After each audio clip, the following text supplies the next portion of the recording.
Have you ever heard the tale of the Rad Pack? The Rad Pack was a YouTube channel, and long ago it was on a night, much like this, that they put out a community challenge. And this challenge was for anyone who had the sick, twisted desire to put out a video, a podcast, a picture of the top 9 movies that scared them the most. The films that formed the greatest nightmares in their brains. It could even be a television episode or any kind of visual media that disturbed them so deeply that they would never be the same.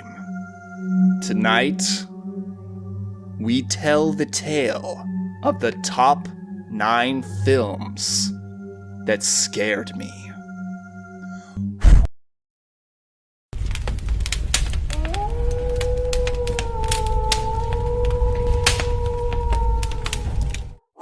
All right, it's chilly out here tonight.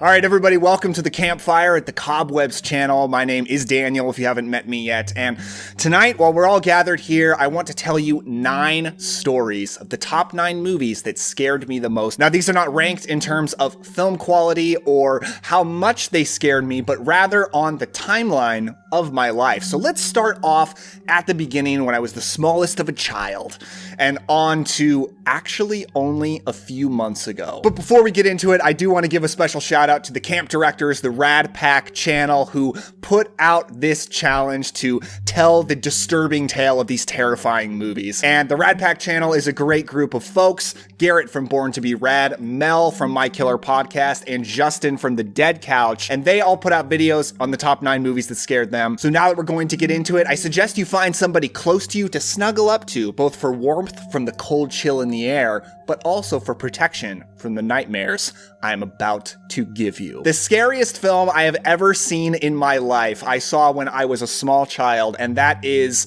The Fly from 1958. Yes, this is the original The Fly with Vincent Price, and this might surprise you because this is a science fiction horror film about a man who discovers the secret to teleportation by disintegrating his particles and reintegrating them in a different place. Now, when a fly comes into the chamber with him and they disintegrate and integrate back together, he becomes a half-man, half-fly creature with a fly head, a fly arm, and a man's body. Now, you may think that this doesn't sound all that scary, and I didn't find it that way either when I was a kid. I loved Vincent Price movies, I loved Universal Monsters, and I loved Hammer horror. That's the only kind of horror that I could handle. I was too scared of everything else, but that classic gothic horror, I was into that. And I wasn't scared of this movie for almost the entire runtime until the very end. At the very end of the movie, Vincent Price and the inspector character in the movie discover that there wasn't just a man with a fly's head, there was a fly with a man's head, the fly that he integrated with. And they find this tiny little fly stuck in a spider web. And you see the man's hand and his head coming out of this fly body, screaming, "Help me! Help me!" as a spider comes crawling towards him. And I cannot overstate how terrifying, how absolutely horrified I was by the experience of seeing that. Nothing I have ever seen on a movie, a show, anything has terrified me as much as watching that did when I was a kid. Now, to this day, I love this movie, and I still find that ending chilling. Next, let's talk about Goosebumps. Now, I was a huge fan of Goosebumps when I was a kid. I consumed the books as much as I possibly could. I loved going to the library so that I could pick out those Goosebumps books. And I did love the TV show. Now, the TV show was not great. It was 90s kids, kind of low quality.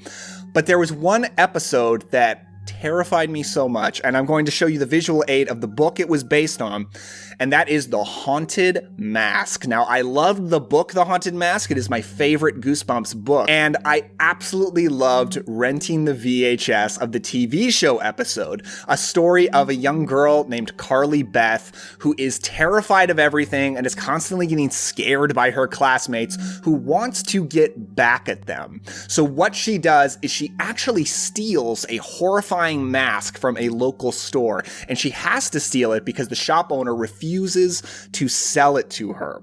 A terrifying mask that she takes, puts on, and uses to scare her classmates right back, but discovers the mask has a mind of its own and does not want to let her go.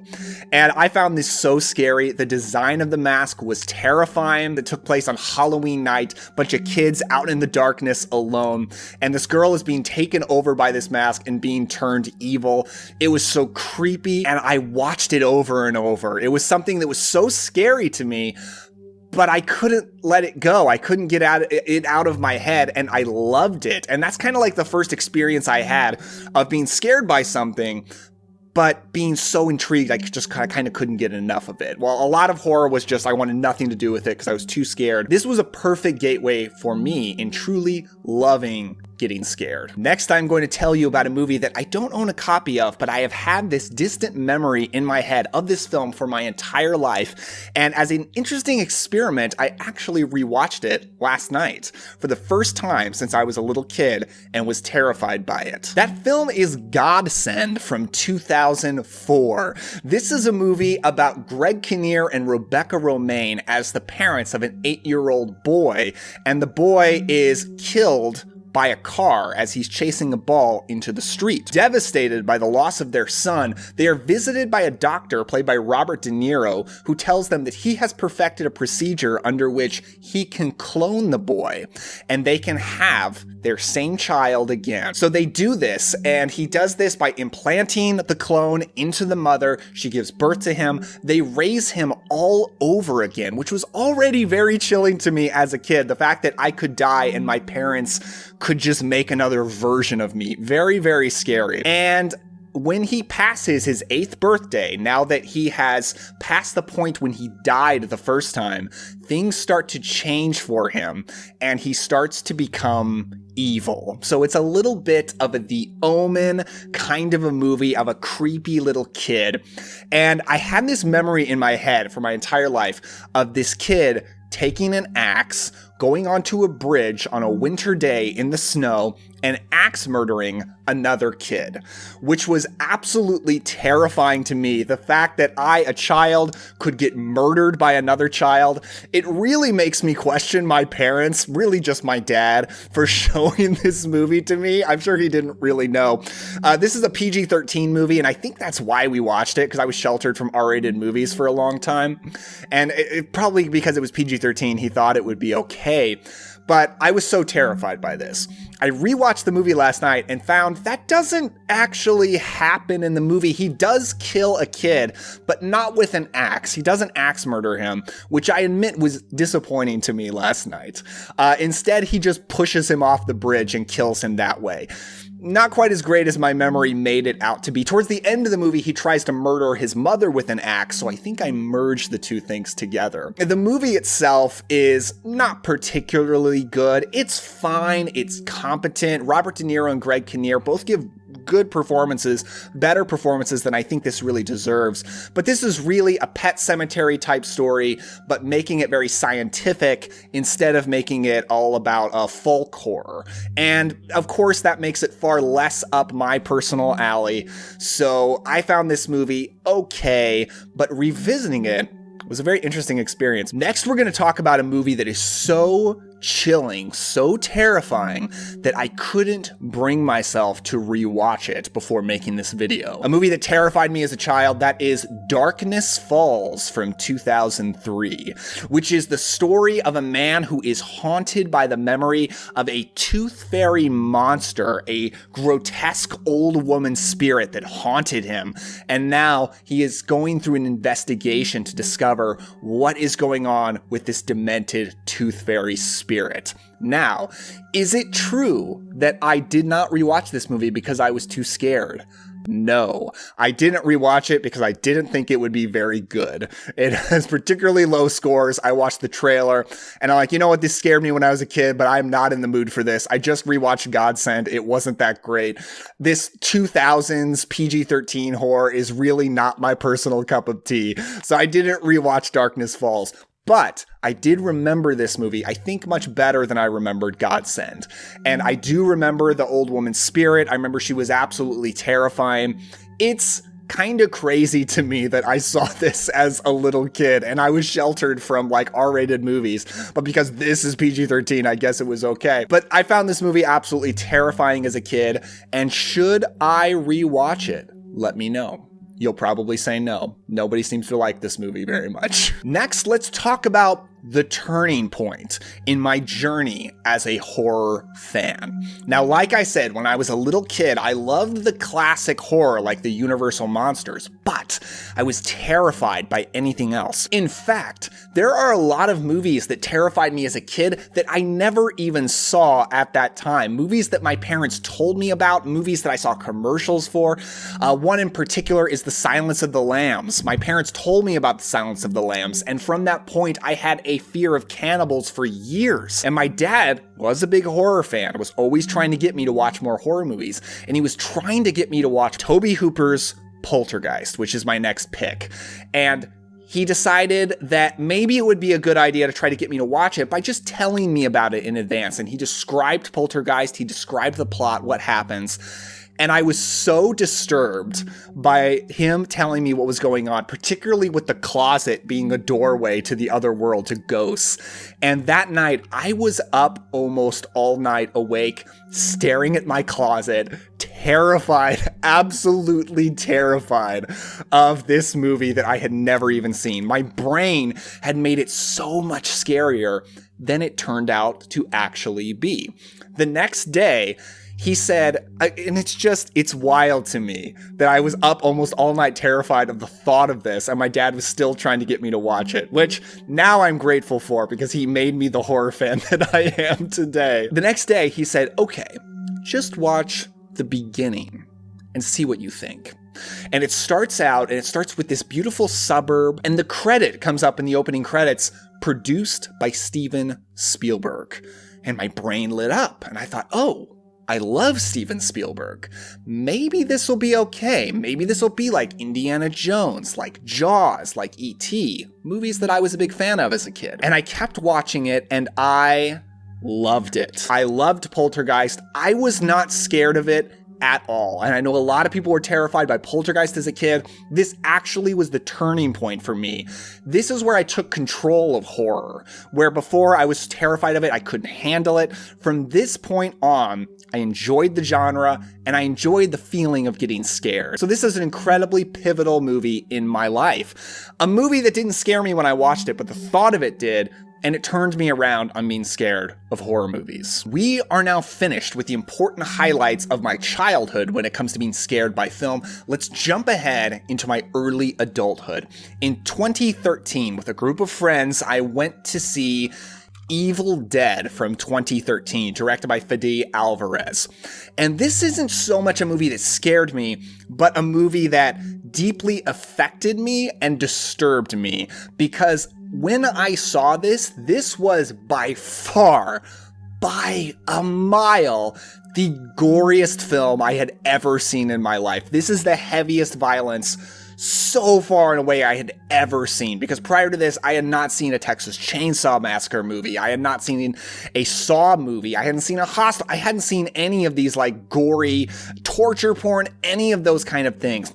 And then I saw Evil Dead, and I had so much fun. It was this insane shot of adrenaline, watching just the most intense, violent, gory thing I could have possibly imagined. I had this memory of being in the theater and there was this couple around my age in front of us, and the guy was absolutely cowering into his girlfriend, just so grossed out, and she was just watching, and I remember finding that pretty entertaining to see as well. To this day, I'm a big fan of this remake, sequel, reboot. People debate what it actually is, but regardless, it's a very smart retelling of the classic Evil Dead story, using rehabilitation for a drug addict as a way to explain her erratic behavior as she is getting possessed, which I thought was a really smart way to go about updating the story for this classic film.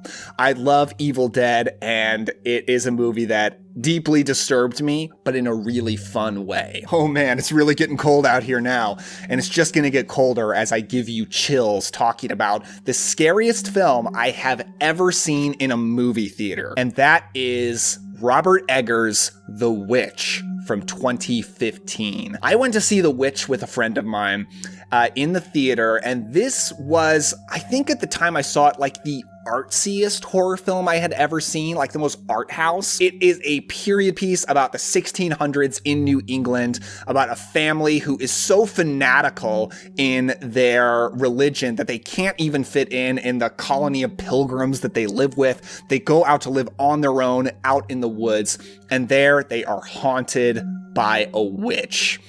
And this movie absolutely terrified me.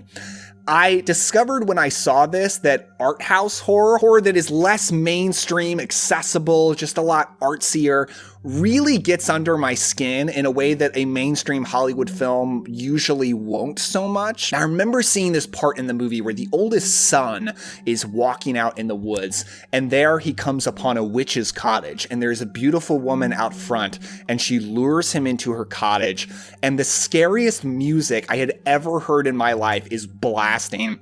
And I was terrified. The score for this movie is so chilling. The filmmaking is so frightening. The way it builds tension, I was just amazed by this movie. And I said I went to see this with a friend of mine. My friend actually didn't like it at all. He thought it was very boring. And I thought that was just very interesting, our dramatically different reactions. But The Witch, to this day, is one of my favorite folk horror films ever made. And it's the film that taught me that when a film goes outside the normal Hollywood tropes, it can really chill me to my bone. Next up, the 8th film that we are going to discuss today is a film that I went to see in the theater in 2018. And I remember thinking, this is absolutely the scariest film I've seen since The Witch.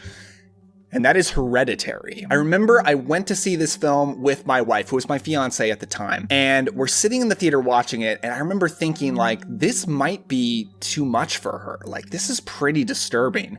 And when it got to the point where they're driving and the young girl, the young daughter, sticks her head out the window, and what happens when it hits an electric pole or whatever it was, and then it cuts to the funeral and Toni Collette is screaming in this emotional pain, I turned to her and I said, "Do you want to leave?"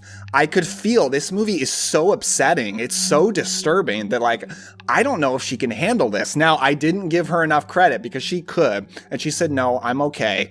But I could feel, like, how tense she was and how disturbed she was. And I felt it in myself, too. Like, this movie was really affecting that I was worried about the person sitting next to me and thinking I might need to get her out of here.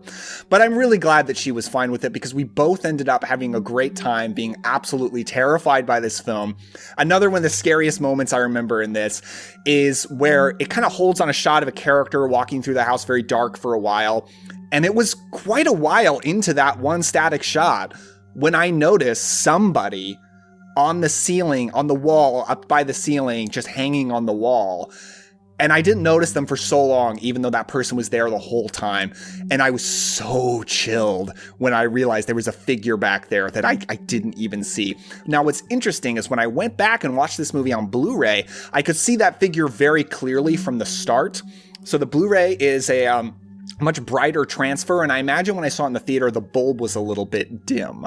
And I'm sure that's partially why it was just darker then, but I'm really glad I got that experience. I got to see the film darker than perhaps it was supposed to be. A great folk horror cult film, another A24 movie, it's a little bit artsy. That stuff really works to scare me. I love this movie. Next, let's go to just a few months ago, the most recent film that terrified me. Not a film that came out recently, but one I finally caught up with because it came out in 1992. And this film is called Ghostwatch. Ghostwatch is about a live news broadcast on Halloween night, where a live news crew is going into a supposedly haunted house and going to investigate this haunting. It's extremely realistic and feeling like an actual real news broadcast and really brings you into the reality of this story. And I watched this alone in my living room and was terrified by this movie. It made me more interested in ghosts than I had ever been in my life. This is a movie that, even though I knew it was fake, this isn't a Blair Witch Project thing where I thought it was a real news broadcast, but it felt so real to me. And I was so chilled by pipes, which is what they call the ghost in this. And I remember this shot where they're very slowly opening a door and they have reason to suspect that the ghost might be in there. And for the quickest, briefest shot, you're pretty sure you see a figure in there. And it's just so quick. And it was so terrifying to me. That's something that really scares me. When you think there is a person or a figure or an entity somewhere in the house and you're just not quite sure, but you're pretty sure it's there, that's very scary to me. Just the unknown of that. I remember after it ended, I was like, I had chills just talking about this, but I had so many chills, and I got up and I ran to my bedroom where my wife was. She was just reading, and I like jumped into bed and I'm like, oh my God, that's the scariest movie I've seen in so long. And it was such a rush. It was so much fun. It was such an adrenaline. And that's the last terrifying movie that I saw. So those are my Rad 9 movies that scared me. I know it's getting very cold, and thank you for sticking with me. As we're heading back to the camp, I invite you to check out my most recent video, which is on my top 15 werewolf films. You can check that out on the COBWEBs channel right now. I'm also going to put up a playlist of all of my top 10 lists, a lot of horror content over there. Thank you so much for enjoying this cold, chilly, spooky season with me. Don't forget to enjoy yourself, but also get a little bit scared. And I will see you next time.